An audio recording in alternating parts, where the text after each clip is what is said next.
I am what I do, if that makes sense. So I'm Josh Brunais, the soccer player right now. I was Josh Brunais, the Army Ranger then. When I had to walk away from that unit, I was just Josh, the injured soldier, making it day to day. So that identity wasn't my favorite, but that was my reality. I didn't know how to kind of get myself out of it. Once the soccer thing came around, I felt like it was my only way out, and why not with my first love?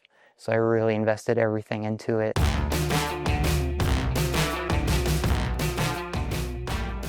The U.S. Soccer Podcast is presented by Henkel. Whether it's bold style, fresh gear at home, clean sheets on the pitch, or performance that holds strong when it matters most, Henkel's family of brands supports fans and athletes on the road to glory this summer. Hello and welcome to the U.S. Soccer Podcast. My name is David Goss, and this is the show where every week we bring you in-depth interviews with U.S. soccer stars, the past, present, and the future. And boy, do we have a good one for you today. I am joined by my co-host, Meghan Klingenberg. Kling, how you doing? Hey, guys, I'm good. I'm just chilling in New York, enjoying the magical snowfall that just happened here. You're not Very having jealous. that down in Miami, huh? No, I'm very jealous of it. I've made my apartment cold, so I have to wear layers and watch movies that take place in cold places. And I'm like, brr, holiday season, how fun. Can't be that cold. You don't even have a hat on to warm that dome. Well, you stole my U.S. soccer beanie, so I got to find a new one so that I could I put think on. you mean that was Matt. Yeah, maybe. We've got a special episode today. We have two feature interviews, Kling. You traveled down to Atlanta. Who'd you talk to? Yeah, super exciting. Our guests today are Josh Brunais and Leah Burton. Josh is the captain of the U.S. men's cerebral palsy team, and they're riding high off their recent Copa America win. Josh is a super special guy, and that's the reason why we want to go down there and talk to him. And talk we did. It's kind of a long one, but I feel like people will really enjoy hearing Josh talk about his military career and how soccer helped him recover from a traumatic brain injury that he suffered while in the military. His story is just so inspirational, and I can't wait for folks to hear. But personally, my favorite part of it was when I got to tell him that he reminded me of my best friend, Becky Cerebral. And it was so heartwarming, especially when he said he felt like he has imposter syndrome. And I was like, listen, you're going to have to get over that. You deserve to be here. And it was just a really great moment. It felt so special to be there in that space with him. And then we also have Leah Burton, who is the Chief Advancement Officer at U.S. Soccer Federation. She was such a joy to talk to, and she told me all about the U.S. Soccer's new campaign called Behind the Dream. And essentially, it's just how they're using soccer for good, how everybody's, philanthropy donations will actually go towards creating a better sport. A lot of exciting conversations. Let's dig into them. Josh, so happy to have you on the show. I'm so excited that you're here and we get to discuss your journey. Let's start here. How did you fall in love with the game? So my mother is full German and my dad was a soldier. They kind of met in Germany. So we grew up on all Detroit sports, but I took more to my mother's side and grew up on German soccer at first. And that's just kind of where the love started, was just surrounded by that quite a bit. And then playing in the States as a kid, my love grew and grew for it. So that's kind of where the segue into where I am now. That's where it all started. Who are your soccer heroes growing up? Klinsmann was the first one. Really? He's the first guy I took to, yeah. So I got to meet him in person a couple of years ago, actually right after the Paralympics in 2016. And that was like such a dream come true for me. It was great to meet him in person. But he was definitely the first person I took to. Klinsmann's such a good pick. For me, it was Michelle Akers. And the 1999 Women's World Cup, she was such a standout on the field in her performance, but also her appearance. And she had this big bushy hair that kind of cascaded down her back, and she just dominated the entire midfield. And that World Cup totally changed my life. And so it got me curious what role soccer played for you in your life growing up? I mean, growing up, it just gave me something to be competitive in, you know. So I think at the earlier age, my dad was in the Army. I wasn't really drawn towards the military at that time. I just really appreciated sports and soccer. And I guess it gave me a little bit of a direction then. And, you know, friends, family, got to, you know, I've always been competitive. I've always loved competing. Yeah. And I found that very young. And I really drew to both aspects, soccer and competing. And I was definitely more of a competitor at a younger age than I should have been. You know, instead of having fun and enjoying the game, I'd be poopy if I didn't do well. That started off really young. So bittersweet, because at that age, you know, you want to be competitive, but you want to enjoy it. And I think it was a little harder on myself than I should have been when I was younger, but I think it paid off in the long run for me. Yeah, listen, I totally get it. I look back at pictures of myself and there will be 9-year-old Meghan in soccer pictures, you know, coming in second place, looking like, and just like completely stone faced. And I'm like, dang, didn't even enjoy it. But yeah, I think it worked out for both of us. Right. It's unhealthy at times, but you know, I think it's something you need when you're at this level of sport. So Yeah, it definitely takes like a certain type of mentality. it does, yeah. Now, you mentioned that you grew up in Germany. I was wondering, what is the soccer culture like there compared to in the US? It's different. There is no room for error there. You know, here it's coddling's a terrible word, but here is they want to direct you and they will try many different directions or avenues to build the player. You know, it's like not one size fits all over there. It's a little more ruthless. It's a little more direct. I mean, Germans tend to be more direct anyways, and they're kind of day to day. So yeah, it's either you have it or you don't. And don't get me wrong, at a younger age, you know, you still have fun, but when I was playing for the local villages, I mean, you could tell that at whatever level you played at, that they wanted the best out of you, and anything less was not acceptable. So I fit right in, but some kids didn't love it. Yeah, I could see that. I've had a German coach and it is very direct, to the point, doesn't spare your feelings whatsoever. And I'm like, okay, well, I guess I got to get a lot better if I'm going to play. That's kind of them in general though, but you know. Yeah, truly. And it's just their culture, and you know, you take it as it comes. When you were growing up, did you have a dream of playing for the U.S. national team? I did. You did? I did, yeah. I have plenty of like little art projects. My mom kept a scrapbook of myself, and I just got it a couple years ago. It's this big old tub of stuff and so many pictures of me and in the U.S. soccer kit playing and saying, one day I will be a pro. That's so amazing. it was really cool to look. I didn't think I had that stuff. You know, you're so young, you forget about it. And it was like really cool to come across that. Like I was so invested into it, even in, you know, it was always on my mind. So it was really cool to come across. Was there a specific team that you were like, this is like the professional team that I want to play for, represent? It's, you know, it's always been Bayern Munich for me growing up. That's just kind of who I was introduced to at a young age, my first pro game over there, so like instantly fell in love with them. So cool. But being in the States, just always wanted to be on our senior team. It was just, that's just what I wanted to be. That's who I saw, and that's who I wanted to like model myself after, was the team here. The dream. Yeah.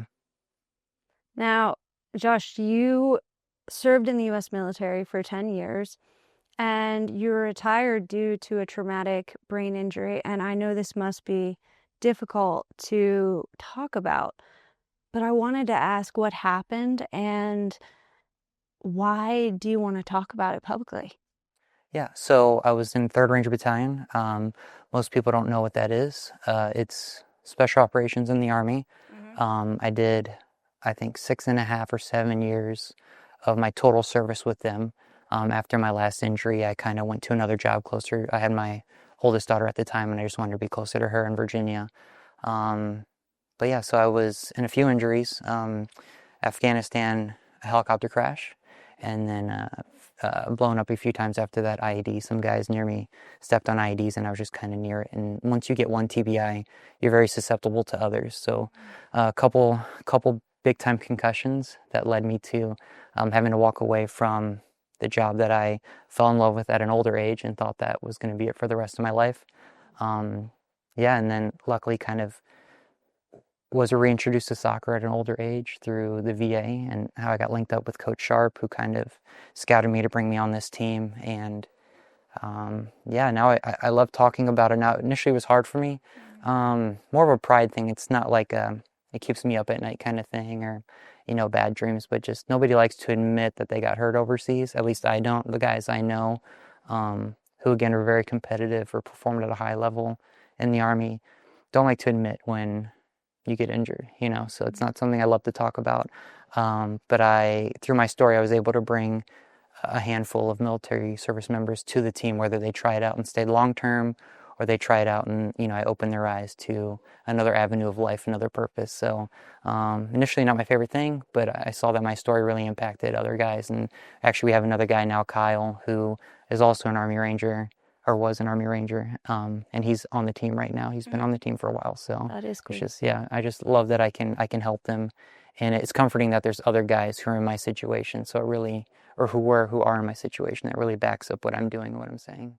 That must have been really hard, though. Yeah, for Getting sure. to that point. Yeah, having to walk away from that was the hardest thing I've ever done, because you invest so much, especially at such a young age. I invested everything into that job, and I'm somebody who's very one-track minded. So like all eggs in a basket, it's all or nothing. You know what I mean? And once that all gets taken away from you, it's really nothing. Yeah. So I was really happy that this team came around, and it's kind of my all again. So I'm right back in that cycle. I know it's an unhealthy cycle, so we're gonna ride it out as long as possible. But I'm in a good place now. I don't think there's any value to comparing journeys. Our journeys, anybody's journeys, they're all individual, they're all different, they're all special. But I do think there's real value in the overlaps of experience. And I told you before the interview that I recently retired from the game, and after being devoted to that path for such a long time, I'm finding it difficult to navigate the new beginning. And yeah, you mentioned how hard it is to retire at such a young age. I'm only 37 and I'm finding a new path. I wonder, what grounded you? What helped you find your footing? Was there anybody or anything that helped you find your way into the next chapter? Yeah, I think a lot of it was personal. I was in a really dark place for a while after I had to leave, Ranger Regiment, and I did 3 years in kind of the regular Army, and I was a shell of myself, and I was given this opportunity by Coach Sharp, and I took it. I don't know what really snapped me out. I mean, I've always had a pretty decent support system. My friend group is really small. I keep it tight with my kids, my mom, really small family. Quality over quantity. That's right, yeah. And I wouldn't always tell them everything, but this opportunity came up and something really impacted me, motivated me, and I wasn't going to stop until I made it. So yeah, here we are. Yeah, and it sounds like that being part of the military was a huge part of your identity. Oh yeah. How did you handle the absence of that in your life? Was it finding soccer and having that replace it, or was there something else? Yeah, that was a rough journey for me. I identify I am what I do, if that makes sense. So I'm Josh Brunais, the soccer player right now. I was Josh Brunais, the Army Ranger then. When I had to walk away from that unit, I was just Josh, the injured soldier, making it day to day. So that identity wasn't my favorite, but that was my reality. I didn't know how to kind of get myself out of it. So once the soccer thing came around, I felt like it was my only way out, and why not with my first love? So I really invested everything into it, and fortunately, my first camp, I actually didn't think I was going to get called back. I mean, I haven't touched the ball in years. Yeah. Coach was very upfront about it, and I was given another opportunity through the VA again. They have like these camps where just veterans get together and they play, and it's just kind of a week outing actually in Atlanta. And he just so happened to be there, and he kind of watched me play. I don't think he was impressed with my ability at the time, but I had the qualifying standards for the team. So he kind of brought me back to another camp, and maybe I started performing better, so he kept me around after that, and I'm really happy. He saw something in you. Yeah. And did he approach you, or did you find the CP team? How did that work so other people can understand kind of if they're in that same track, if they like, how could this be me? How could I be Josh? Sure. Yeah. So the VA actually went through another organization in Atlanta I don't know if I'm allowed to name drop them. I believe they're called Blaze Sports. But yeah, so there was another organization, and Coach Sharp, I think he was going to be part of that program regardless. I think part of it was just to be a soccer presence to kind of help the camp, but also maybe find future potential. So he was, fortunate for me, he was there. And we had a couple conversations, and eventually, I guess he liked what he saw. I don't know if they still offer that program. I don't know if Blaze is still running that with the veterans. I don't think so.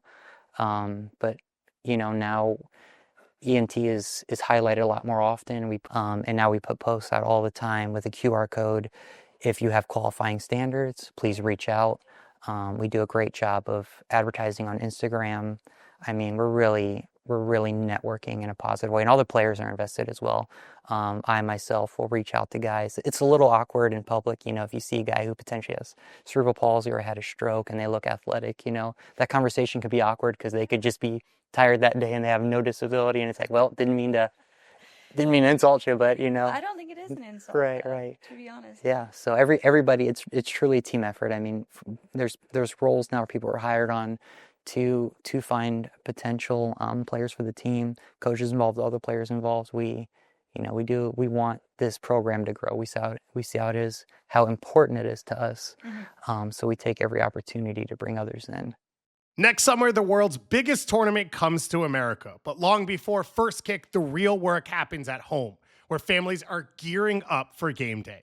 From the locker room to the laundry room, Henkel's trusted brands are fueling performance, strengthening bonds, and celebrating every clean sheet, every bold style, every repaired cleat, and every unstoppable moment.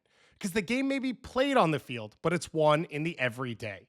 Winning starts at home with Henkel's family of brands, including Persil laundry detergent, Got2b hair care products, Dial soap, and Loctite adhesives. Proud partners of U.S. Soccer.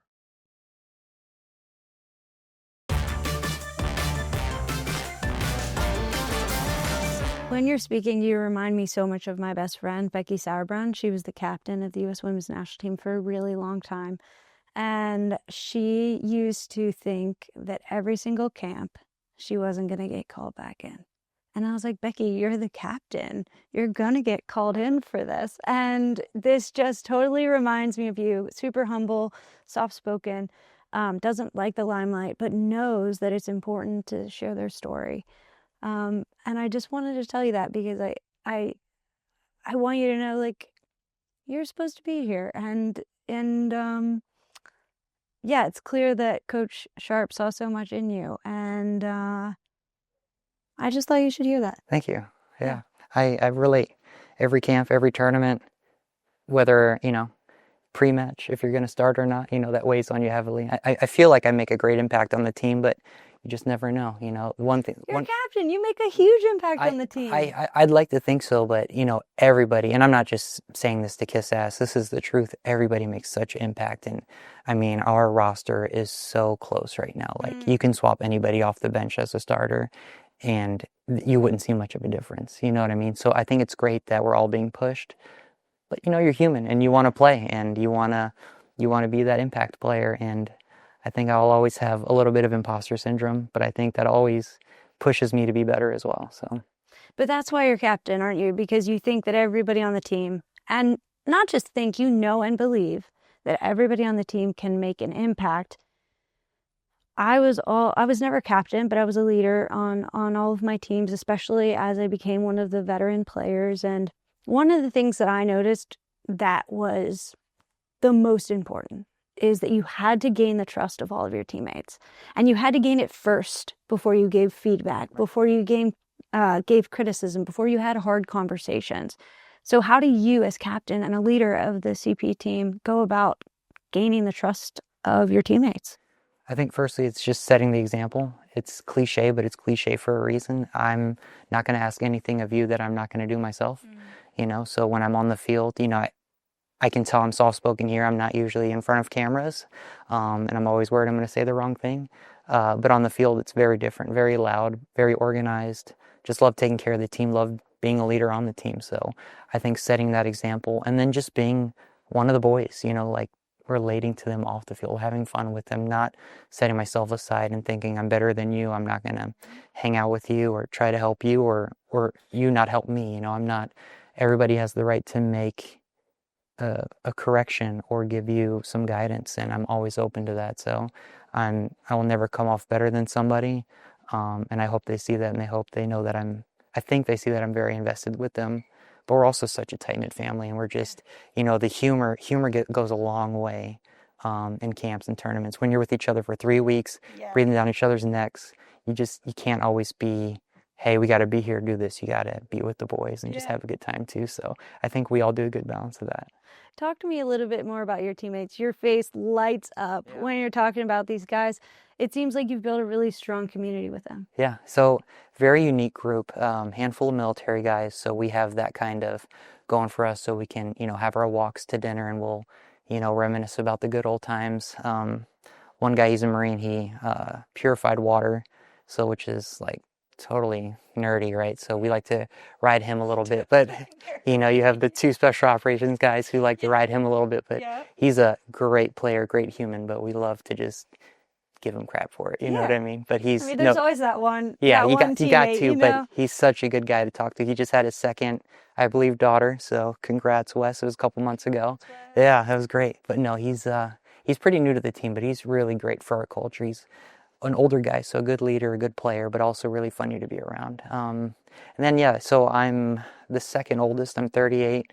We actually have a guy who's about to be 39, the other Army guy. Okay. And then you have guys who are still in high school, you know, so they keep me young. How is that? Yeah, how is that? Initially it was hard, I'll be honest with you. But now it's like I'm learning all these new words, and, you know, I can't keep up, but it's really fun, and they're just so funny. Their wit is way different than the wit I grew up with, you know, so they keep me on my toes. So it's a good time. But we all... What are some of the new things that you're learning? Because I had a lot of younger teammates, and I felt like they were speaking a different language sometimes. Help me out. I mean, I think, well, this is a little older, but the Riz word. Yeah. I don't know what that was. I thought that was stupid, and then they told me what that was. And then them dropping this stupid 6-7 every left and right. That's stupid. Yeah. So I don't get that at all. So yeah, I'm definitely not a good leader with that one. Crazy things. Yeah. No, I tell them to shut up on that one. Dude, that's just not funny. But they're just so their comebacks are so fast. You know what I mean? They're so funny, and it's like, well, I got nothing to say because he really outdid me on that one. So, but yeah. Hats off. Yeah, they do a good job. So in CP soccer, the rules are quite different. How did you adapt to that? Well, it was actually easy for me because I think the last time I played was in high school, and then I joined the Army, and then so that was a little over 10 years, and then I rolled right back into CP soccer. So, you know, it's 7-a-side, no offsides.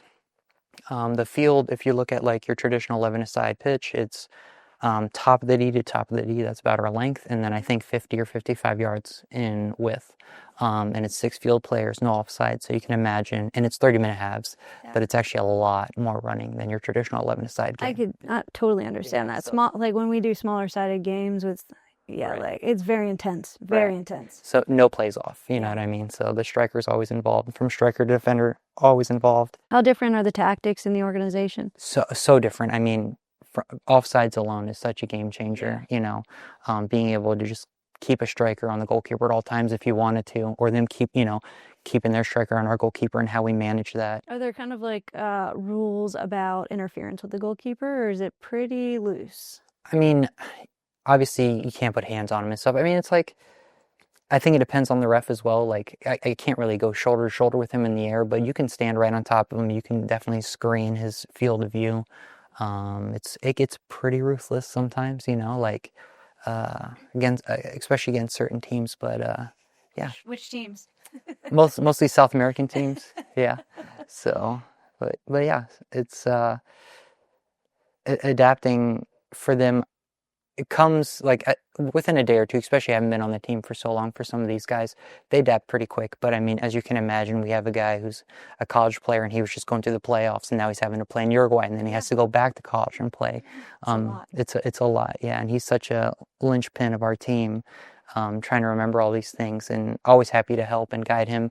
And, even during the game, it's like, hey, man, remember, I need you here, here, and he picks up on it so fast. So, but yeah, it's a little easier for me just because that's the only game I play, and that's kind of how I relearned soccer in a sense. Yeah. So, yeah.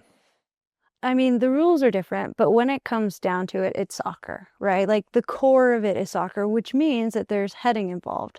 And as somebody who has suffered a traumatic brain injury, did you have concern about that coming back into the game? No. And should others?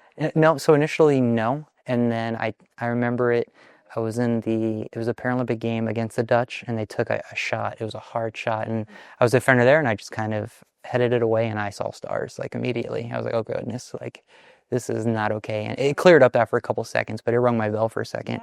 Yeah. So yeah, if you have similar injuries as myself or some guys on the team, it's hard to say don't do it, because if you're in a big game, you want to protect the goal, right? So I'd rather have my bell rung for a second than get scored on, But yeah, just choose your battles. You know what I mean? I wouldn't train headers every day, and also know the severity of your injury. But, if you want to win the game, you got to do certain things as well. So I guess A competitor through. It's how bad you want it. Yeah, that's how it is. Through. I was wondering, military was such a big part of your life. What did you take from the military and bring with you into soccer? Besides being, I'm sure, very early to everything. Yeah, no, very bad with that. That's right. Yeah. And I got that because my dad, he was actually in the military as well. He was in the Marines, and we used to, yeah. Cut that. Yeah.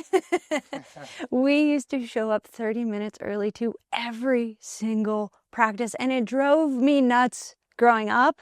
But now looking back, I'm like, wait, that's probably one of the reasons why I was able to develop so much faster than all the other kids, because I was getting 30 extra minutes of shots and headers and passes and trapping with my dad before everyone even got there. Right. Yeah, I think the carryover is the leadership and the discipline, not being afraid to step up in a scary situation, a game, like tough game against some hard opponents, or just like I said before, being able to set an example, hats off to these kids. I mean, there's some young kids and they're so talented, but sometimes they need that older person direction, they need to keep somebody on the timeline, you know what I mean? You need what we need to wear, we do need to have some sort of discipline, and again, that's the balance, is being a leader but not being a jerk either, you know what I mean? So again, so setting that example. But I think the leadership portion, being able to relate to these kids, is probably one of the harder things I have, because I come from such a one-track mind job where it's they say you do, and here leadership is so different. Everybody is how you guide somebody's very different. Somebody could be a little softer and you don't want to maybe yell at them a certain way. You need to guide them differently, which took me a long time to relearn with this team. But once that I did, I think it made me a better leader because of it. But yeah, I think just not being afraid to learn and to lead. And I think that's what I took from the Army. So I love that. And those are such good things to bring with you. And it makes me wonder, was there any crossover as well in terms of preparation and tactics that you could take forward into soccer? Oof. Just knowing, you never, where I served, you rarely went on a mission you weren't set up for success for. You always knew the plan, right? So whether the plan happened 5 minutes beforehand and you flew out, or a day prior and you flew out, you rehearsed, you talked to your squad, and you knew what you were going to do. And everybody knew what they were going to do. It just wasn't on the leader to tell everybody. My job was to make sure everybody else was on board. And I feel like on this team, it's the exact same thing. Whether you're in the pre-match meeting, whether you're in the locker room, we're talking tactics the entire time. And it's not just coming from the coach. It's not just coming from the leaders on the team. You'll see junior guys pulling guys aside and be like, hey, this is where I need you. This is where you need me. This is what we're going to do. And that preparation, I think, makes us super successful. And again, how tight-knit we are off the field. I think that has such a carryover on the field, that trust. Really trusting the guys, like, hey, I'm going to pass them the ball. because I trust him. I think relationships that are not soccer related reflect big time on the field. And that trust grows on the field. And I think it just makes us gel even more so when we play in those hard games. So yeah.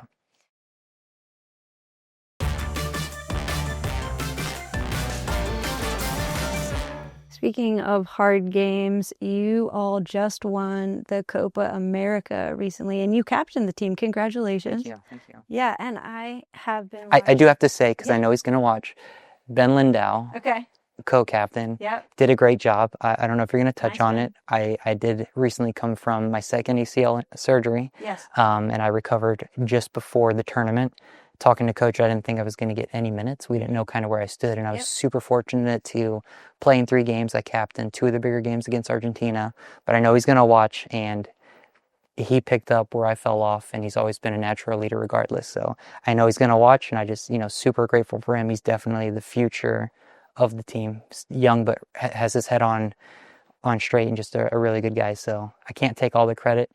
Throughout the year, he led them in Colombia in the build-up of the season. So glad I could fill my old role. It's always tough seeing somebody fill your role, but it was in good hands. So definitely a big shout out to him. So Good job, Ben. yeah. And you think we should talk to him next from the team? No, keep it with me until I'm off, and then he can have his limelight. Perfect. Ben, sorry you're going to have to wait.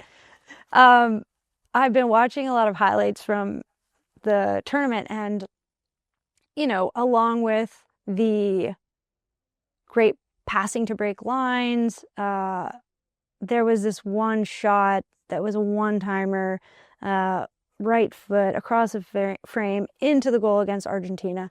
And I just feel like you all terrorized their left side the whole game. It was really fun to watch, but what stood out most to me, actually, was the joy on your faces when you won. Speak to me about what that meant to the team. Oh, man. So first of all, Argentina is one of our biggest rivals. If you know, you know. There's a lot of history there.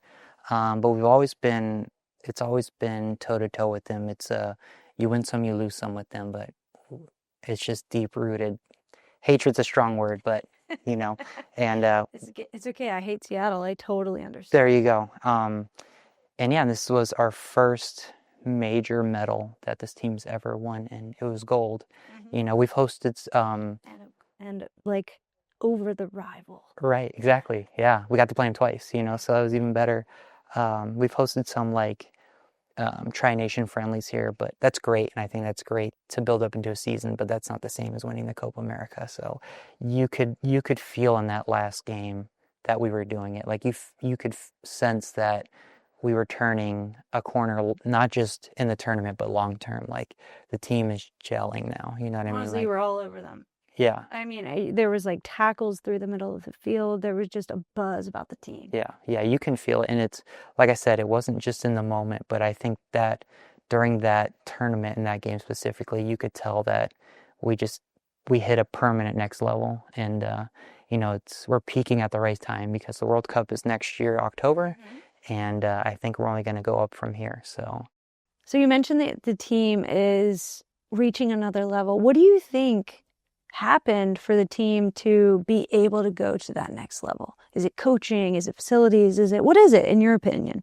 I think it's all of the above. I think the biggest thing is everybody stepping up. I think the culture, and everybody says culture, but we have such a unique culture.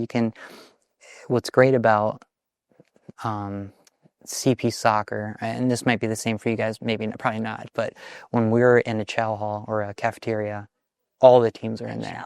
Yeah, you got to keep it real military, Yeah. Just a small flex there, But in the cafeteria, all the countries are in there at the same time eating.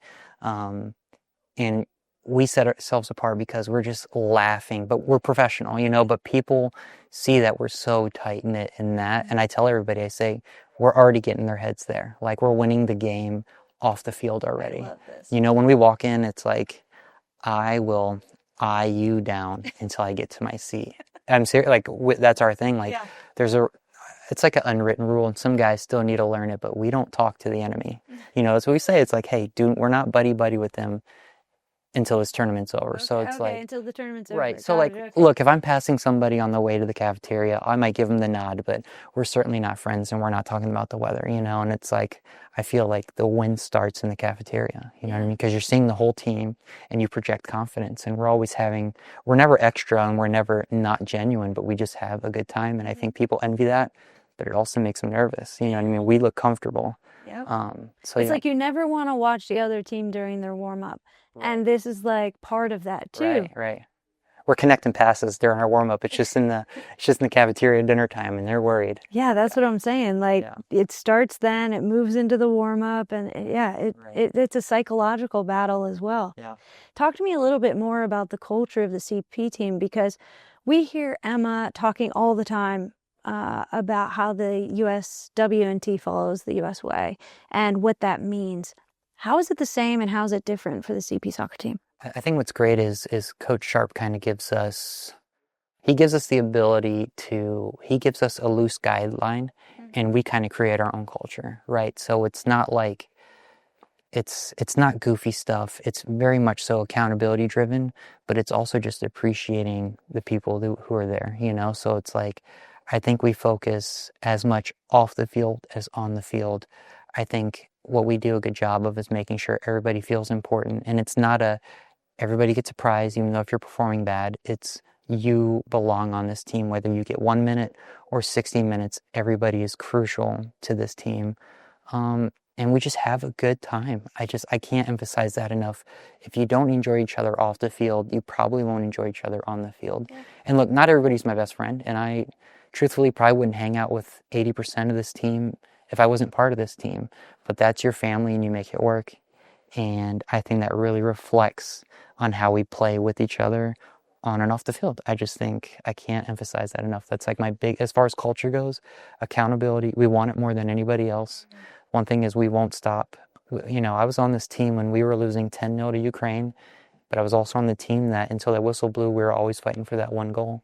And that still carries over. And now that we're playing better, our talent's risen, our tactics have risen, we keep that same mindset, but the games are a lot closer or we're winning them. Mm-hmm. So just the ability to not stop playing no matter what the result's going to be sets us up for success in the future, but just also being so tight-knit and not being afraid to hurt each other's feelings. Pure resilience and grit. Right. Sounds like. The maturity, so it's like, it's fun to be immature in a sense off the field, but the maturity for me to correct somebody or somebody to correct me and not get butthurt about it is huge. Because a lot of guys want to, you know, have the potential to throw a pity party and be like, man, I don't agree with that or something, or no, that's BS, he's wrong. I think we do a collective job of addressing the situation as a group, as a family, figuring it out, and it reflects on the field. I love that. So let's change gears a little bit. Take me back to the time that you pulled on the jersey for the first time, walked out on the field for your first cap. Who were you playing? What did it feel like? What sense of pride did it bring? Oh boy, so that's a tough answer. So in CP soccer, in order to play on the field or in big tournaments, you have to be classified. Mm-hmm. So you have classification 1, 2, or 3. Mm-hmm. 1 is I have to say this correctly, 1 is somebody who expresses more disability than others. 3 is the least disabled. That doesn't reflect on their ability to play soccer, just on how, I guess, disabled their body is or how much the CP or stroke or TBI affects their body. So for me, that was the pre-Paralympic tournament, and I was getting classified there. So it's my first cap. It's against England. I'm really excited. You know, getting to put on this oversized jersey because of the old jerseys. I remember it was the white one with the collar. I love that one. Okay. I wore 25. It was an extra large. 25. There we go. Look at us go. Yeah. But yeah, huge jersey. Didn't care. Walked out and like hearing the anthem, and it just made me feel complete. Like one part of this big journey is checked off. You know, but at the same time, I still have to get classified. You know, so. Which doesn't weigh in how you play. You obviously want to win the game, but your classification can change the trajectory of your minutes or if you play at all. You know what I mean? So that's always tough. So it's always, that was for me, was very bittersweet. But in the end, obviously it all worked out. We got classified. We got our first cap. The result wasn't my favorite, but I still got to put the jersey on, hear the anthem, stand out there next to the guys, and kick a ball in a foreign country. Yeah. It's always a good time. It is always a good time. Yeah. It strikes me that there's something so interesting and special about representing your country not once but twice in totally different capacities. How does that make you feel? Good. It's cool because I'm living both dreams, but I'm also doing something. I don't want to be corny and say it's bigger than myself, but I just love that it's not just for myself. I mean, selfishly, I want to be part of the team and play because I love playing soccer. I love being competitive, but I'm also helping a team, right? And I got to do that in my former job. And, I got to carry a flag on my body armor. I had it really rolled up tight under my body armor. And every mission I went on, it was kind of with me. I just love representing, and I just love doing something that's not average. Yeah. And that sounds selfish, but It doesn't sound selfish at all. I just always want to be above average. I don't want to blend into society and not have a cool story to tell my kids. I want to do something I just want to be cooler than most people. Let's be honest. I mean, I think, do I want to play soccer as a weekend warrior, or do I want to pursue this dream? Obviously, this is way cooler and I have a better story to tell. Like, who doesn't want that? Well, I think you're doing this at way above average level. Let's just say that. Yeah, it's a very cool story. Why would we have you on the show? This is like the best. Sure. Yeah, it is. It's so cool. Take me back to your proudest moment of being on the CP team. Can you think of one? Something that stands out? I think being the flag bearer will always stand out. At Rio, I was the closing ceremony flag bearer. A lot of people didn't know I was almost the opening ceremony flag bearer. We got tied on votes every time. Like they would do rounds, and all the representatives would vote on, who would get to carry the flag. And I tied with this. I forgot her name. I think she was a cyclist. We tied like 3 rounds in a row, and then they did a coin flip in a back room where nobody could see. So I'm pretty sure I won that coin toss, but whatever. It actually worked out for me because I got to do the closing ceremony, flag bearer, and then when we did the White House visit, I got to present president with like the surfboard that everybody signs, all the Paralympians sign. I got to go on stage with Simone Biles and give a little spiel like thank you and give them the surfboard. So I guess it all worked out in the end. So and it was President Obama at the time, right? It was, yeah. Yeah. And we got to meet him as well. Yeah. After we won the World Cup in 2015, we went to the White House and we got to hang out with him and shake his hand. And I would say that is arguably one of my most proud moments of my life, not just soccer. Right. Yeah, it's very cool. Okay, so something that really shifted for me after competing internationally was my sense of patriotism. Because before, I would see these countries as this like abstract concept. But then after going there and playing, it became about the people that were in them. Traveling made the world feel more human. And I'm wondering if you have a different sense of patriotism after stepping on the field for the United States and another country. I think I've always been quite the patriot. I think that comes from, my service beforehand. I just always put it on such a pedestal. I certainly appreciate every country we visit and all the people there. I notice that they are far less patriotic than we are. Having lived in Germany and visiting England and talking to my coach or other people in Europe, they don't put such emphasis on the military, or they're not really putting their flags out there. And hey, to each their own. But I respect it. I appreciate it. On the field, I'm going to beat you. Off the field, I'm going to appreciate you. But I just, I don't think my patriotism will ever drop a percentage. If anything, it'll always grow. And especially, when you hear the anthem, you're wearing the armband, you're about to play. Like, it's like, wow, I'm not just playing in a high level game, but I'm representing my country.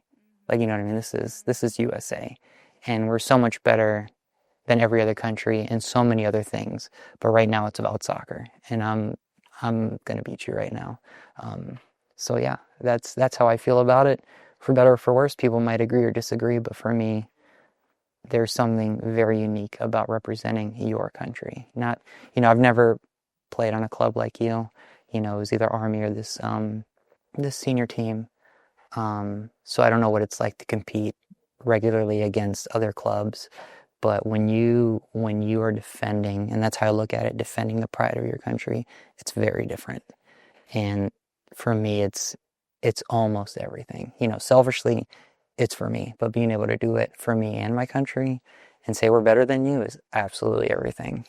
So has it given you an appreciation for the United States, going and traveling around the world and playing against these different countries? Like, has it given you more of an appreciation for being from here? Yeah. Oh, yeah. I'm very grateful. I mean, look at the opportunities. You know, I volunteered to serve, and truthfully, if I never got injured, I'd probably still be there. But then I took this injury, and look where I'm at now. I'm still able to serve in another capacity, and we just have so many opportunities here, whether it's on the field or not. And I couldn't be more grateful.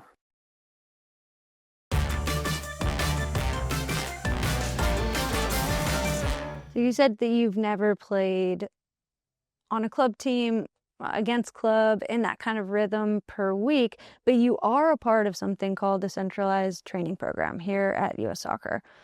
Tell me what that's about and how it's changed the game for you. Oh man, what an opportunity, first of all. We were talking, I think, off camera about growing ENT, and I think this is the first and one of a kind as of now, but there are a handful of CP players who play full-time, or we train full-time here. We play out of the Atlanta United training facility. We train Monday, Tuesday, Wednesday, Friday. It's full training sessions. Then we have our gym sessions after. Not as many days of the week, but just, trying to stay on top of that. But it has given us the ability to, because our team right now is technically a part-time team that with full-time athletes, you know what I mean? Like, this is our lives, but we can't always be around each other. People are, Right. In real estate, in college, working normal jobs, and they come together every 6 or 8 weeks, depending on the training cycle, and we have to come together and get it together. So the four of us right now, it was created right before COVID. So as you can imagine, with the budget and bringing people in, and then just availability of young kids needing to make money or pursue degrees, there's four of us right now, but we get to train, like I said, every day. Thursday's an off day for us, and it has just given us the chance to rehearse tactics and understand each other on the field in game scenarios and tournaments, plus just touching the ball every day. I mean, not to say guys at home are not touching the ball. I mean, they really take this team serious, but we're able to train with our team, so sometimes Coach Sharp is out there. We get a couple guest coaches. I mean, it's run really great, but it's, you get to feel, you signed a pro contract. You consider a pro player at that point. Your job is to play soccer. Like, that's what I do. I wake up every day and I get to kick a ball, Made two of your childhood dreams come true. Exactly. Yeah. So it's just great. I mean, just to say that you did it, you signed the contract. It's my job right now, plus the benefit of touching a ball every day and getting better for these tournaments in the future. It's not too bad. We got to put a gap between us and the rest of the world. That's it. And this is it. That's it. Yeah. Yeah. So we're talking during Disability Soccer Month, and this has been such a fun conversation, and I know our viewers and our listeners, they're going to want to be able to keep following along. Talk to me about how we can follow the team and you. Yeah. So Instagram is probably the best way. Instagram and Facebook. If there's the main US Soccer page, and US Soccer does a great job of putting our posts on their page. But if you follow, I think it's ENT_US Soccer. I know it starts with ENT. Sorry, I know I'm dropping the ball on that, but it is ENT, Extended National Teams. We have one main page for all the ENTs. So all the disabled teams, plus beach, futsal, men and women's, for all of them. If you get on that page, you can follow us, and whatever teams in tournament or in camp, you'll see them being highlighted through their progress of the tournament or through their training cycle. But that's the best way of kind of following us on our day-to-day. To be fair, we did start that page, and then everybody else jumped on. So it was originally the PNT. Somebody had to start It was originally us. It was technically the PNT back then. We started that, and then everybody else decided to join us after all the hard work was done. You're welcome. But yeah, so that would be the best way of doing it, is just going on Instagram, following us. Obviously, going on the US Soccer website, you can look us up. You'll see the profiles of all the players, all our recent tournaments. And then, just I think a lot of us get tagged in a lot of the posts. If you guys want to follow us personally, follow our journeys. I myself am not the most active on Instagram. I get really, I don't know, worried about how I'll look or what I'll say, or just self-conscious about what I put out there. So I'm more, I think they call it, I orbit. I look at everybody else's stuff, but I don't really put a lot of my stuff out there. But hey, I'll take some more followers. It'll make me feel special.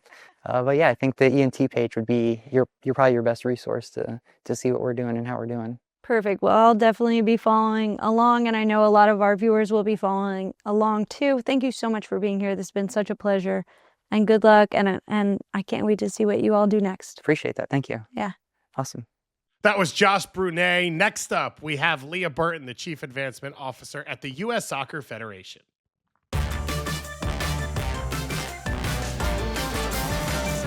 Hi, Leah. Welcome to the show. So happy to have you here. But let's start here. Who are you, and what do you do for the Federation? Oh, well, first, thank you so much for having me today. I'm a big fan of the podcast, so it's great to be with you. Yes, thanks. And a big fan of you and your playing career, so even more special as a former player.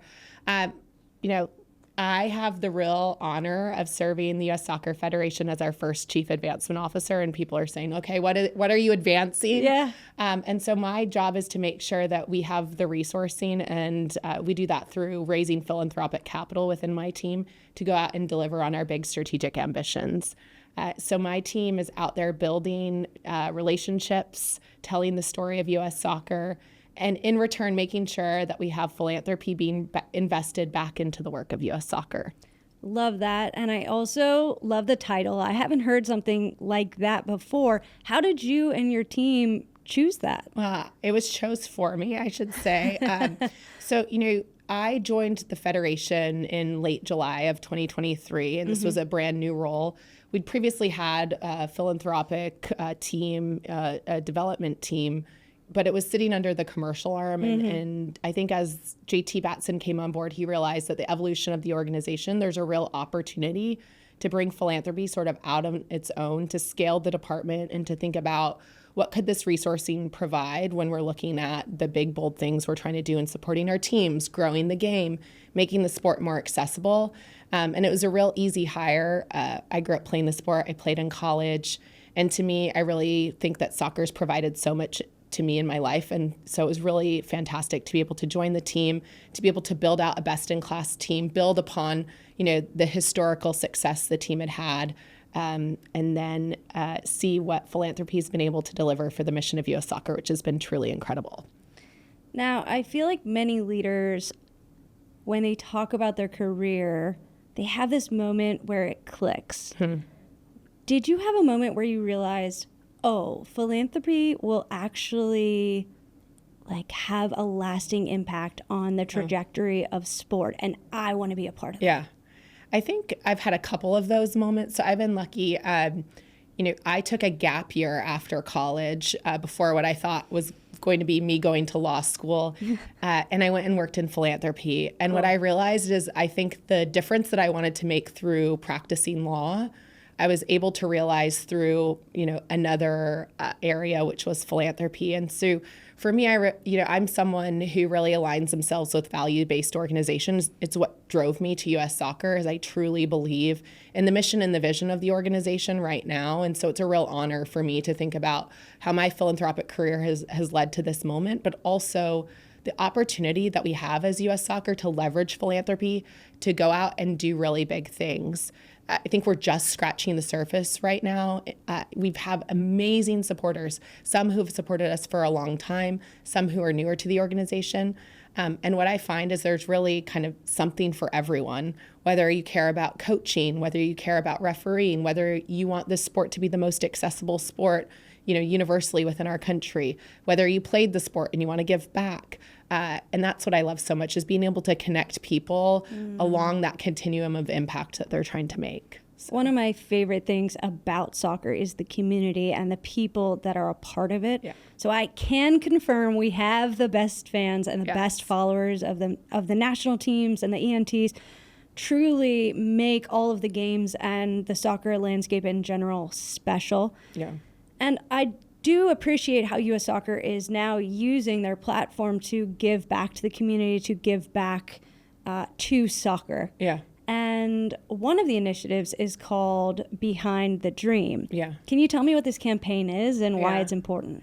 Yeah, so we launched about 2 weeks ago publicly the Behind the Dream campaign for the future of soccer in America. This is U.S. Soccer's first philanthropic campaign. So it's a comprehensive campaign that's going to invest $250 million in the soccer ecosystem. And it's really focused on 3 key pillar areas: our teams, our home, and our legacy. And so what does that mean? It means that we're investing in the best of the best in terms of the U.S. way, what Matt Crocker and his team are building, as well as supporting the infrastructure, the pathway development, the professional development within the sport. So when you think about all of the things that have to work to go out and perform your best on the field, we're really eager to make sure that there's proper resourcing within the ecosystem for that. Our home, building the first ever world-class Arthur M. Blank U.S. Soccer National Training Center. To visit, by the way. I know, it's going to open in spring of 26. Every time I go there, I'm more and more impressed with the scale and the ability not of this just as a place and as a home, but really as a manifestation of all that U.S. Soccer is doing and this connective tissue, the place where, coaching education comes in contact with our power soccer team, where our professional staff who are really best in the business are able to interact with our sporting department in ways that's never been done before. And the fact that soccer will really be at the heart of everything we're doing each and every day, and that our staff get to see and experience this, it's really incredible. And then the last, related to our legacy is what's the legacy we want to leave for the sport. And so a lot of the work that I know Lex was on the show previously, but that we're doing with Soccer Forward and the social impact programs that U.S. Soccer is driving.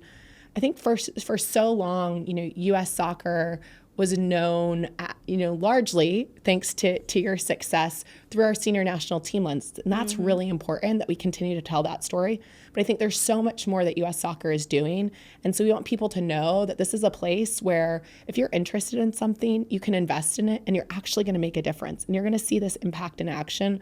And I think that's why we've been so successful is people actually feel that their dollars are going to make a difference. So it's a $250 million campaign. We've already raised nearly $170 million towards that $250 million goal, thanks to the generosity of supporters across the entire ecosystem. So we're really grateful. That is really cool. And I think something that people will probably be asking is, well, what will my donation matter? Like what dream will I make happen? Yeah. I think, something that's important too, I talked about the storytelling element, and as I answer this question, I think it's important for if you're listening to understand that it's not just the big dollar donations that are really important to the campaign. It's everyone that's giving $1. It's the people that are buying tickets to our matches, that are buying our kits, that are supporting U.S. Soccer in their communities. Every dollar makes a difference and is really driving forward our mission of being in service to soccer in the game. And I think back to when we were first putting this campaign together is we wanted this to be a campaign for everyone and that everyone could feel that they were a participant in this work. And so I'm really driven by the fact that the dream could be different. The dream's probably different for you than it is for me. For me, I'm now a mother of 2 small children. I want them to be able to stay in the game or be a participant in the game in whatever way that looks like, whether that's as a fan, a participant. I think about the role the sport played in my life and who I am today. I want that same opportunity for other young girls in their communities.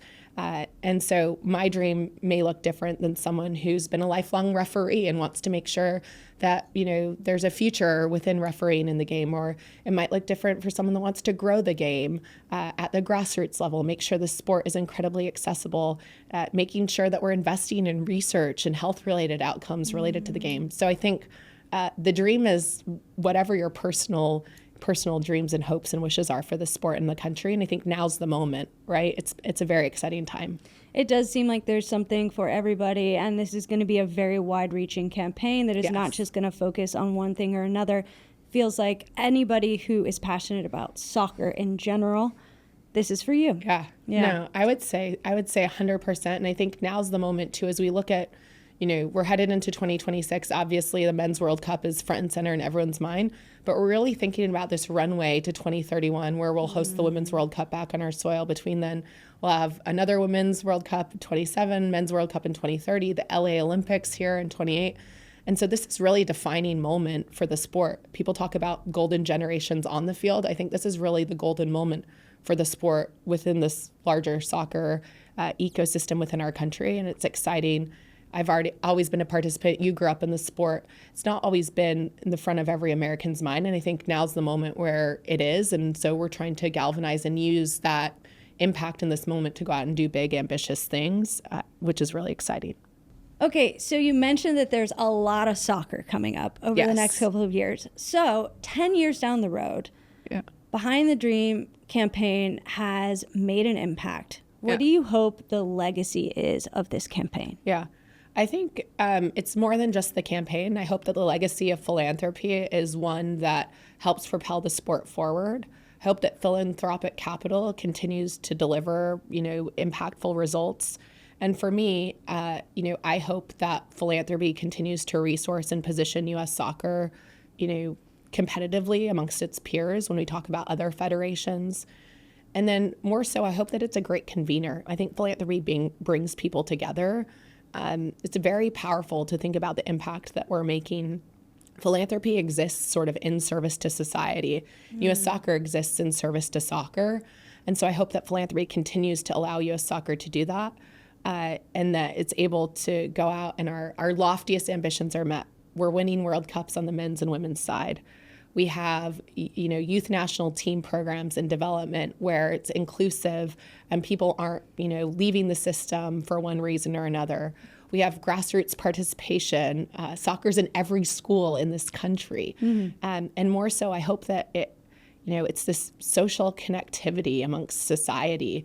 I think soccer is this powerful convener. I love going to any of our national team games. I love going to see our extended national teams play. And it's this beautiful moment where you see amazing soccer on the field, but also, you look around the stands and it's people from every walk of life coming together in this one moment. And it's really beautiful to see the impact of the sport in that way and the power of connection that soccer provides. So I hope that philanthropy continues to allow that impact and that we go out and win stuff, that soccer is everywhere and accessible for everyone, and that we have investment in this sport overall, not just at U.S. soccer, but in the greater soccer economy. I love the way that you talked about how the game brings people together, because truly it's my favorite part of this sport. But let's end here. Yeah. I hear a lot of people talking around U.S. Soccer Federation saying that soccer is a force for good. Yeah.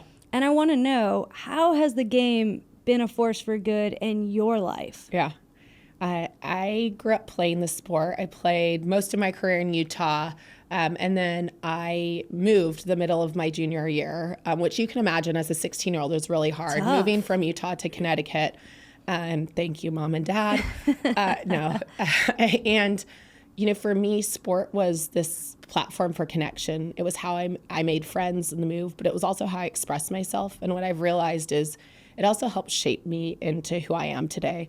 So the reason I want to give back is because other people poured into me, whether it was as a young player or a young girl.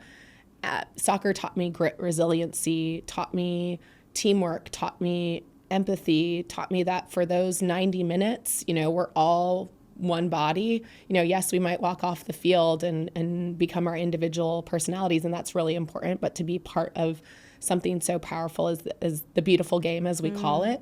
And for me, I think about, soccer really is a great common denominator within society, and it can go out and do amazing things. And so when I think about soccer as a force for good, I think about whomever you are, whatever your experience is with the game.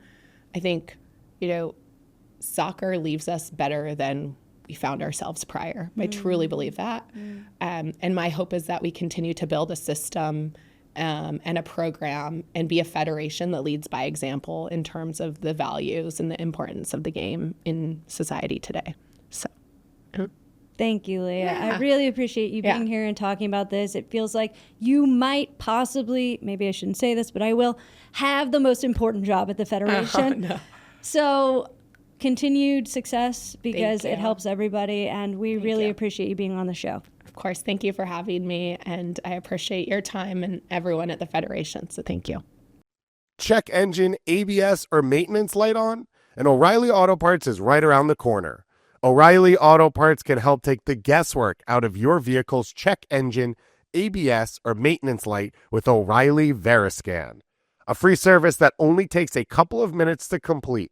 You'll receive a free, easy-to-read report with solutions based on over 650 million vehicle scans that have been verified by ASE-certified master technicians. O'Reilly Veriscan can identify the most likely problem with just one scan. The professional parts people at O'Reilly Auto Parts can then recommend the parts and tools that you need to do the repair right the first time. And if you're not comfortable doing the repair yourself, they can recommend a local shop for you. Don't ignore check engine, ABS, or maintenance light. Stop by O'Reilly Auto Parts and ask for O'Reilly Veriscan today, a free service exclusively at O'Reilly Auto Parts.